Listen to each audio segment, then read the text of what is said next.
You're tuned in to Oilers Nation every day with Tyler Yaremchuk, live every weekday on the Nation Network YouTube.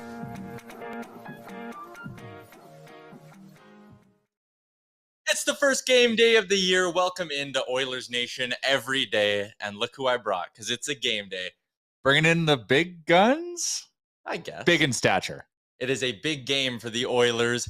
Season opener. Taking on the Vancouver Canucks down at Rogers Place. And that's where we're going to start with the lead.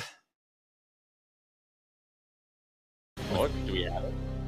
Oh, yeah, we do. We have a little lead graphic. Come on. This is my first. I've been watching Owen every day. Yeah. Now I get to see how the sausage is made, and I am impressed.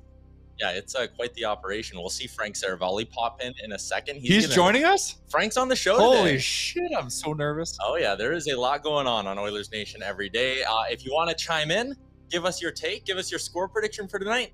Do it in the YouTube chat. We're live on Facebook and Twitter as well, but we are reading the chat on YouTube. I see Joey's in there, Electronic Jordan. Shane was the first one in the comments. Sergeant Battle, it's game day. It is game day indeed. And as always, we're coming to you from a bit of a different look, but it's still the Sports Closet studio. If you want to pick up one of those brand new royal blue jerseys, you can do so at either their Sherwood Park, St. Albert, or Kingsway Mall location, or online, sportscloset.ca. Electronic Jordan is already pointing this out. Before we talk about the hockey, what are you rocking? This is many years of sweating sales guy Jared to make this happen. Yeah. This is a sneak peek at the Oilers Nation flannel. That's right, everyone. I've been begging Jared behind the scenes to the point where he probably doesn't want to answer my phone calls anymore. We have got flannel. We'll be launching it for the start of the season. And stay tuned. We might be coming up with more lines, i.e. during Black Friday. So I hope you enjoy it, because I've been passionately trying to bring this to reality. I'm wearing it. I feel good. And I hope you guys think so too. Yeah, I think it looks great. Limited run of these too the first time, right? Limited run, because we don't know. Yeah. And the flannel game, I don't know if you know this, like the whole world, big flannel is just totally cornered the market and just screwed flannel for all of us normal people that want to get some flannel. So we got our hands on the most amount of flannel we can, which is like 64 pieces, some weird number. We'll launch that for the start of the season. I hope if it sells out, we'll find other colors. We'll lean into flannel, but I believe in flannel. We are Canadians. Flannel is like this. This is our uniform.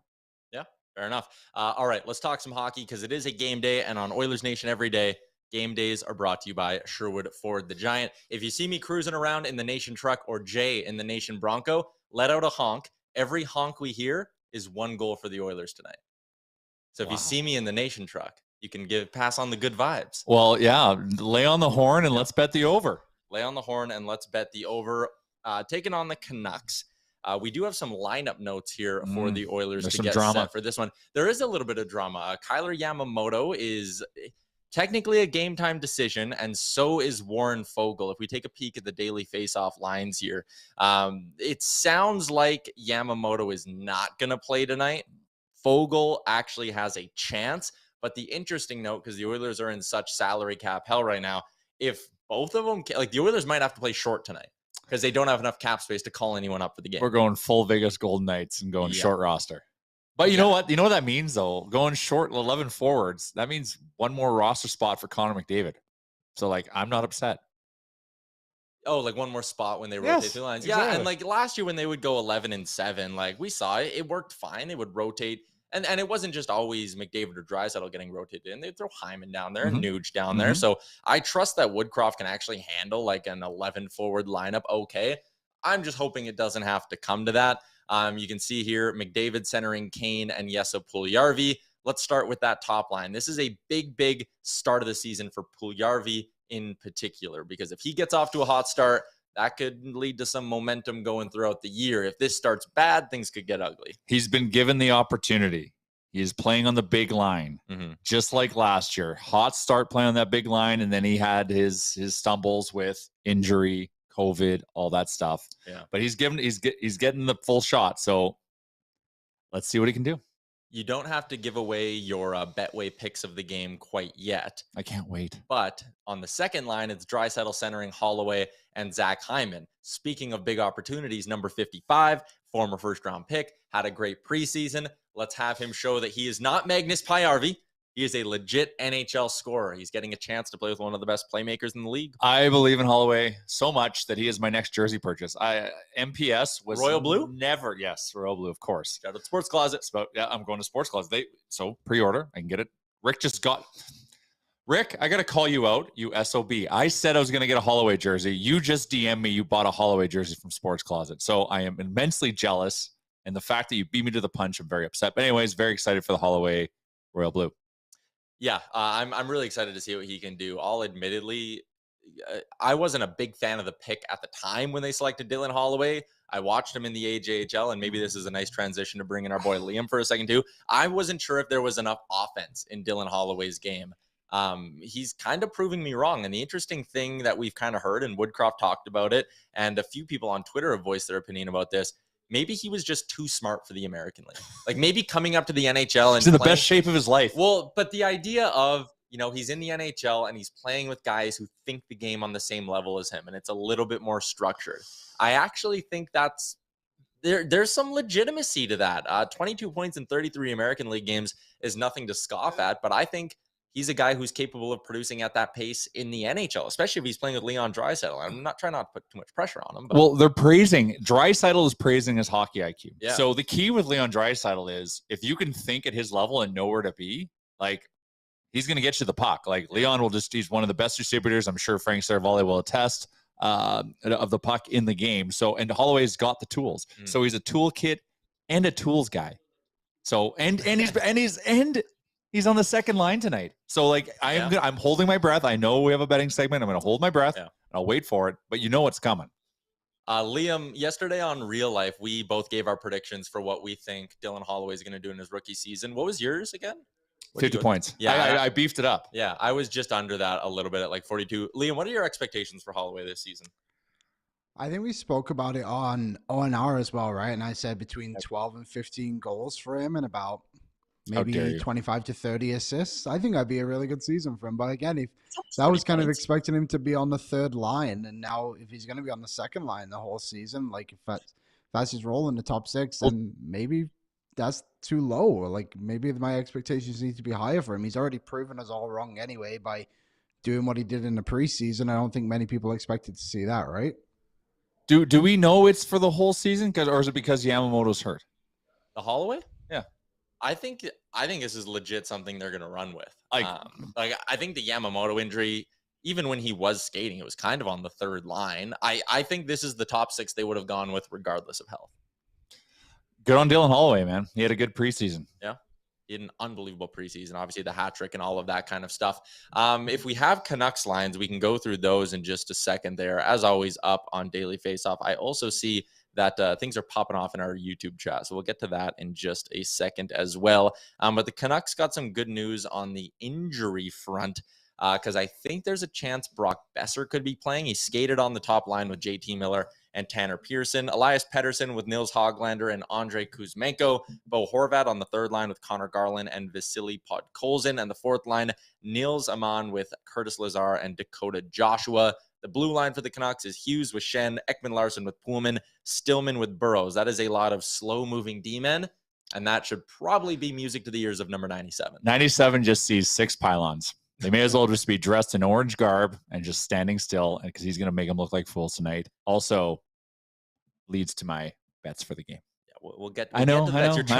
It's a season opener. This is peak Kool-Aid season. Mm-hmm. Like 5 hours before puck drop. It's also maximum bet with your heart time. Playoffs and right now. That is tremendous. So just lay the heart on the table and bet on all the things that make you feel good. What do you make of the Canucks this year? You think they're going to be like a legit problem for anyone in the Pacific, or are they? They've got firepower. Elias Pettersson, if he can remain healthy and can perform to the levels that he was a couple of years ago, can be a factor. Kuzmenko could be an X factor because we don't know what they've got, but he's looked good in the preseason. Yeah. But they've got Thatcher Demko, they've got goaltending, so I can mask their defensive woes, and they've got a little bit of firepower. So they are a threat to make a playoff spot. I will admit that much. Quads, if you're listening, I'll give you that much love. But aside from that, they're fringe, in my opinion. Yeah, I think they're fringe. I called them yesterday on the show my one wild card in the division because I think things could go incredibly bad for that team this year. Yes. And they're finishing fifth or sixth, and it's ugly. But if things break right and Demko's being Demko on like a routine basis, then I think they're a legit threat to make the playoffs this year. He can steal games. That's the thing. And I like what they did with the depth pieces in their lineup as well. Like Andrei Kuzmenko, he's the definition of a wild card. We've never seen him play a regular season game in the NHL, but we know he produced like crazy in the KHL. So what is he? Is he a 15 to 20 goal guy? Is he a 25 plus goal guy, right? Like there's just, even when you look throughout this lineup, Nils Hoglander, what's he gonna be like in another full season of NHL hockey? Like a lot of wild cards on this team. And yeah, Kuzmenko, like his numbers last year in the KHL speak for themselves. 20 goals in 45 games. He's going to get a chance to play with Elias Pettersson, who, if I had to make a bold prediction about the Canucks, I think Pettersson could potentially get to 100 points. He's got the skill set, but does he have the longevity? Like injuries have always been an issue for him. He is easily injured. Yeah, and that's a good point as well. I see Frank Seravalli is ready to hop on with us. So this week, let's get to slapping it around with Seravalli. All right. Do we have an intro?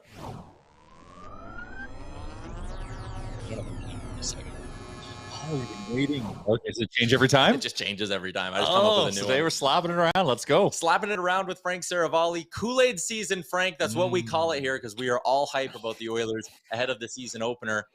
A lot of people, a lot of fans, they want this to be the year, the cup year for the Oilers.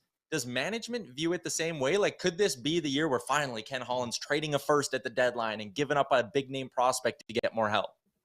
Yeah, I really think it could be. I mean, look, you're only going to get, at a certain point, so many chances with Connor McDavid and Leon Draisaitl and all these guys under, I guess, for what we'd consider it right now, manageable contracts, right? And so there's no question that the Oilers are right in that competitive window. And I believe they've vaunted themselves into this true Stanley Cup contender conversation where, you know, pick the number of teams that you think are legitimate that could win the Stanley Cup, 5, 6, and the Oilers are certainly in that group. And I wouldn't be surprised at all to see Ken Holland and this management team a bit more aggressive this time around because they've sort of been building to this moment, right?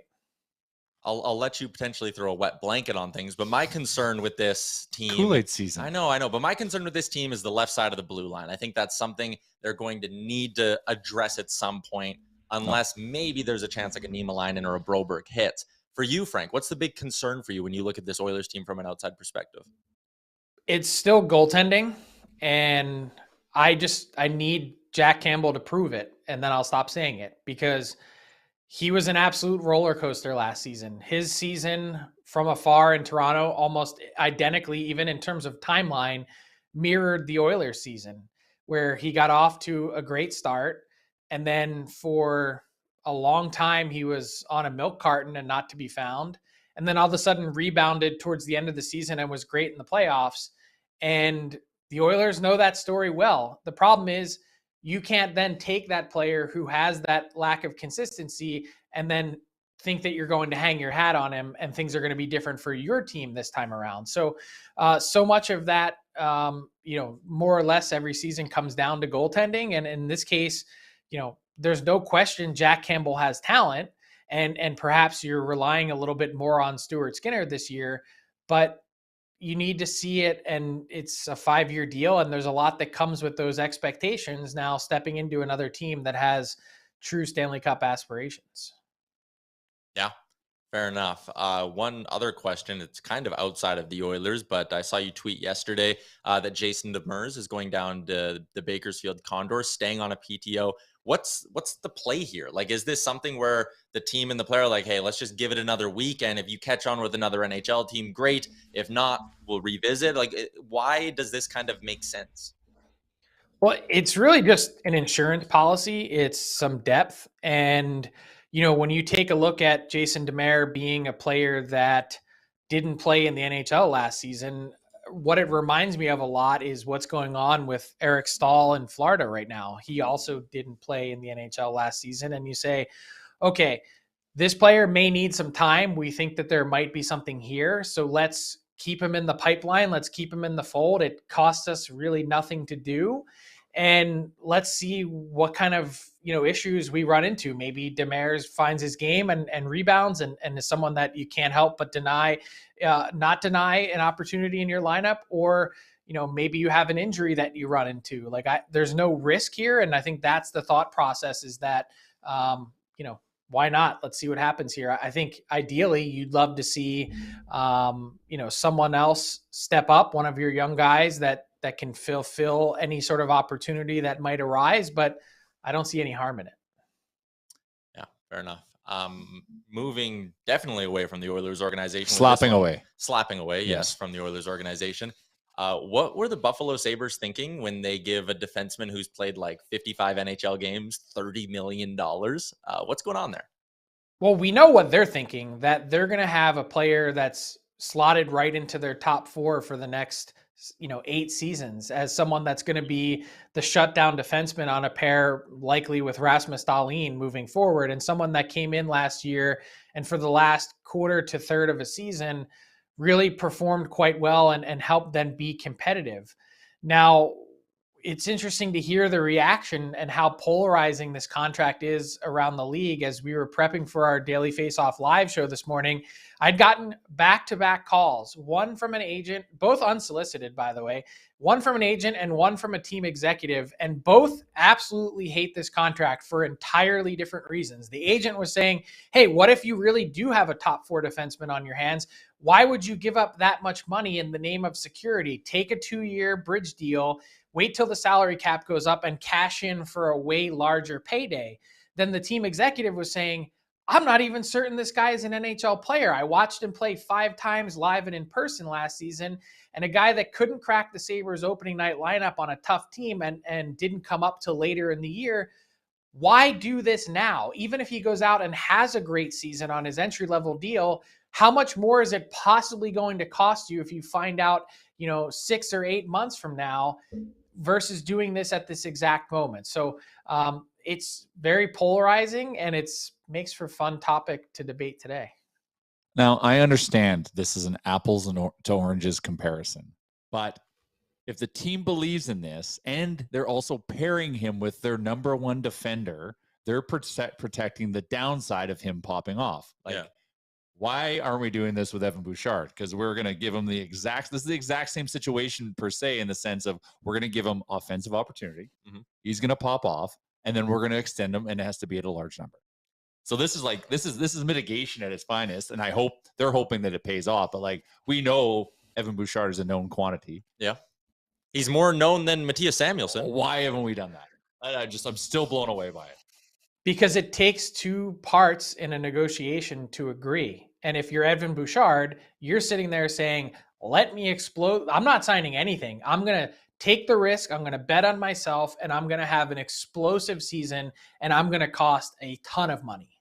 And that's his thought process. And the Oilers, are probably recognizing it, but at the same time aren't willing to come to the table yet with what that type of deal might be that satisfies Bouchard and his interests and needs. So that's the other part of it, is you need to have the player willing to take a deal like this. And you see the reaction. Not every player or agent would recommend taking a deal like the one Matthias Samuelsson took. And obviously it's going to cost way more for Bouchard, given his point production, et cetera, that, there's no question it's going to be very expensive. But my understanding to this point, as the Oilers had engaged, I think, in what you would probably call exploratory conversations with the Bouchard camp that didn't really get any further, is they're just not on the same page right now. Last one I got for you, Frank, another one just kind of going around the NHL. Is there one team you're looking at as kind of, they could be quick to hit the panic button this year? Like if they start 3-7, is there one team that you think will have a quick trigger finger to be like, nope, boom, coach is gone. Boom, we're pulling off a big trade. Is there anyone like that jumps out to you? Well, I did mention previously, and the tie-in is to tonight's opponent for the Oilers and the Vancouver Canucks. I think there's real pressure on them to get off to a good start. I think their camp in some ways was underwhelming at times.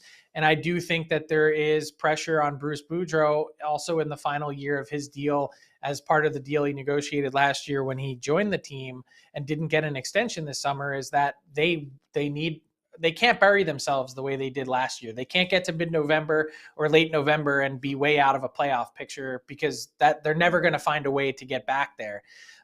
That's one. I think the Philadelphia Flyers are facing some pressure in a different way with their management group. I would say, the Boston Bruins are facing pressure just to hang on. I don't think they'd blow anything up because they're looking at sort of the longer term view of this season once they get their players back. But, they're another team, like, given what they've invested, and this is sort of a last dance opportunity. They need to potentially make a season saving move or two in the first month of the season if that presents itself, just to give themselves an opportunity to make it a last dance. So those are just a few of the teams that I feel like are really facing some pressure. And the other one, just positionally, would be the Sens in goal. Anton Forsberg acquitted himself quite fine in net. But when you look at that team and all that they've, the pressure they've placed on themselves and the expectations now to be much better, having Cam Talbot out for the first 5-6 weeks of the season is not ideal. And if Forsberg can't carry the load, they're another team that can't afford a lifeless start. They would need to make something happen in net, I would think. I've decided to take the stance of being a Boston Bruins hater this year. I don't think they're going to miss the playoffs. And I said last week that if they win the division, I'll eat cat food. So Tyler tries. Yeah, Tyler tries cat food. All right, Frank, before we go, we have a fun thing we do with Frank every week. Okay. Although there's only week Walk me through it. Since he does such a great job covering the Oilers for us, yes, I want to enlighten the audience on Frank's home city of Philadelphia. So we do a fun fact about Philadelphia. Ooh. So this week, your fun fact about Philadelphia, it was the home to America's first ever zoo. Huh? I did know that, and I have been there, and I feel like does the Oilers Nation audience care about Philadelphia? Like, what if we did fun fact about Frank? Not to make it about me, but like, what if we had a little fun fact about Frank? Okay, well, I think that's much better. Like, that's like Tourism Philadelphia right now is going to send you anthrax in the mail for using that fun fact to promote the city. Yeah, kind of cool. What's a fun fact about Frank? Okay, here's one, totally random and apropos of nothing. And I think about this all the time. Frank hates eggs. Like, my life would be so much easier if I like to eat eggs in the morning for breakfast, but I don't. And so my options are limited as a gluten-free person. Man, I love eggs. I actually know a few people who won't eat eggs. Hate. My girlfriend is on a no egg kick at the moment. Okay. So I can see it. I see it. All right. Frank, thanks for joining us again. We'll chat next Wednesday. I enjoyed slapping it around. Have fun, guys. Enjoy game one. Let's get to the wrap.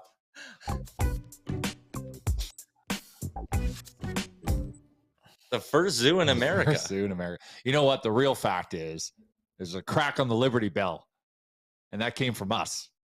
That's a fun fact about Philly. All right. Let's bring in producer Liam for a little chat, and we'll get to our Betway bets of the game because there's finally hockey to bet on. Liam, yesterday you had, what did you have? You had a Kevin Fiala goal, and you had the Kings on the money line? Yeah, I had a Kevin Fiala goal, which went terribly after he got the hit to the head, and then I had the Kings money line, which didn't work. And then, but we did take the New York Rangers on the money line, so we went 1 for 3, I suppose. But hey, at least we got something. Liam, do you know what I did yesterday? I built a parlay. Do not. What did you do? Rangers Vegas. Ooh. Thank you very much. I went 2-0 yesterday with my bets. I had Vegas on the money line.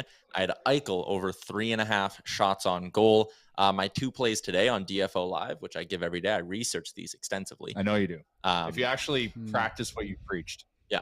Connor McDavid to score tonight, plus 100. Great bet. And Leafs Oilers parlay at plus 115. Ooh, the Stanley Cup final parlay? Yeah, just straight money line.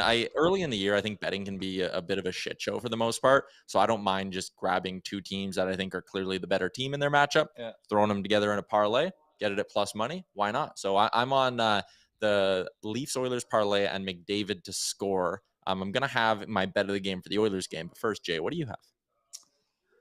Well, this is... So, to go on your comment about early in the season about how it's a bit of a shit show, it's normally over season 2 at the beginning of the season. Yeah. But I'm scared tonight about the over. Yemko versus Campbell. Yeah, I feel like Campbell's going to show up. I feel like we're going to pot 4. So, anyways, now I'll segue to my Oilers bet. Our boy Dylan Holloway, peak Kool-Aid right now. So high on this kid. He's on the second line. He's playing with Leon Draisaitl. If his IQ is as high as Connor and Leon praise it to be, he's going to have a tap-in goal from Leon Draisaitl tonight. He's just in the right place, and he saw what Leon was doing. He was picking up what he was putting down. He pots one. That pays. I think that pays like plus 250. I got it plus 300, courtesy of our friends at Betway. Juicy, just gave you a boost. Oilers puck line, because it is Kool-Aid season, going to chase the Dragon. Sure. The money line odds are not worthy of my time. No. So you got to bet on the Oilers to win. So puck line, and then obviously the most standard bet of any Oilers game is Connor over 2.5 points. Over 2.5. Yeah. Plus 175 on Betway. Yeah, it's not even juicy enough, but you just do it because you know it's going to cash. You think he's having a 3-point opening night. Liam, what do you got? Yeah, I was looking at like the Draisaitl one after me waking up every morning and doing that during the playoffs. But instead, I'm going to chase the Dragon. Like Jay said, I'm going to go with a puck line for the Oilers at plus 125. And then I also did some research like Tyler does. I'm going to go with Nugent Hopkins plus 120 to go over 2.5 shots. He did this in all but one game against the Canucks last season. He played him 4 times. And the only time it didn't hit was that last game of the season where nobody played, essentially, besides Nugent Hopkins, and Devin Shaw got that shootout winner. So we'll go with Oilers puck line, Nugent Hopkins over 2.5 shots plus 120. Tonight, my best bet is I'm sticking with McDavid. I'm double dipping a little bit. It's my DFO bet of the day. It's my Oilers Nation Everyday bet of the day. It's because you believe. I think McDavid's going to score tonight. And if you want to get extra juicy, Connor McDavid plus 600 first goal of the hockey game. I saw that. I'm thinking about it. Yeah, I think he's going to have one of those McDavid moments. Remember he had a big moment against Vancouver like 3 or 4 opening nights ago? He loves the opening night. Like he is jacked up. Like maybe I might even go 3.5 points if I can go find it. Why not? Okay. I'm going to the game, which means nothing. Yeah, it does mean I'm also going to the game. I'm excited. Digging through the chat here, and I see so many people caring about Frank. Stealth Legend says, Frank, you're a great guy. Joey Frenette, I hope I'm saying that right. He says Jets could blow up in the first month of the season. I could see that. The Jets feel like a ticking time bomb this year. They're either going to get it back. There's something going on there that's like on paper they are good. So there's clearly something going on there. So yeah, you're right. It could go off the rails fast, or they figure it out. Electronic Jordan, this is about Frank's comment about Jack Campbell. Soup is a total unknown to me. I have no idea what we have in him. I have an unfounded amount of confidence in Stu. LOL. What do you think? What are we getting from Campbell tonight? Well, I once again, peak Kool-Aid season. So I believe in Jack Campbell. I believe in the positivity of our dressing room, and I think he is a positive guy and needs to be surrounded by that. So I feel good about Jack. But the reality is, he signed a 5-year ticket at $5 billion a year. Yeah. So we as Oilers fans are going to quickly jump on him if he shows any signs of weakness. And that's unfortunate. That's just the unfortunate. But I don't think we will. I think there'll be a little bit. I think there'll be, or at least there should be, like. If Jack Campbell's going to be trusted to play 50 games this year for the Edmonton Oilers, you need to have a leash with this guy. If he has 5 bad games, you can't be saying, oh, bust, what a tear. How many more years? What's the bio? But, like, that's going to happen. But it can't. I'm just telling people right now, you can't do that. Give him a little bit of leash. I agree. And also, Skinner's a good backup. If there's a 10-game span this year where almost called him Jeff, where Stuart Skinner is the starter, that's not the worst outcome. That's not the worst thing. As long as we're winning games, I don't care what goalie's in net. But we made a bet on Jack Campbell, so right now I'm going to drink all the Kool-Aid on Jack Campbell. I'm going to become a cat fan. I don't even like cats, but because of Jack Campbell, I like cats. So I believe. Okay. Joey Frenette, and he confirmed that I said it right, says Oilers win 4-2. Holloway picks up 2 points. Liam, what's your score prediction tonight? And also, the people want to know how many bananas. I'm hoping no bananas. I mean, it's game 1 of the season. Oh, we've quickly turned into the Daily Faceoff live show. Damn it, we should have ended at 27. CFO Studios. I'll have 1 banana to kick off the season, but I think the Oilers win 5-2. Holloway goal. I like what Jay said there with a Holloway goal too. All the way goal 2. In the shower, I was thinking about my bets and also Naturally. what the outcome of the game was, and just all roads in my mind lead to 4-2. I am going to say it's a blowout on opening night. 6-2 Oilers win. 3 points, 2 goals from McDavid, and a goal from Dylan Holloway as well. I am in full-on Kool-Aid mode. That's going to be a wrap for today's episode of Oilers Nation Everyday. Shout out to our friends at the Sports Closet Studio. Check them out online. Check them out if you're going to the game tonight. Maybe you stop in at Kingsway quickly, pick up a new jersey, pick up a new hat, all that good stuff. And Sherwood Ford the Giant. This was our first Sherwood Ford the Giant game day here on Oilers Nation Everyday. And we'll have another one coming up this weekend, but we'll also be back tomorrow to break everything down. Enjoy the game tonight, everybody. Have fun.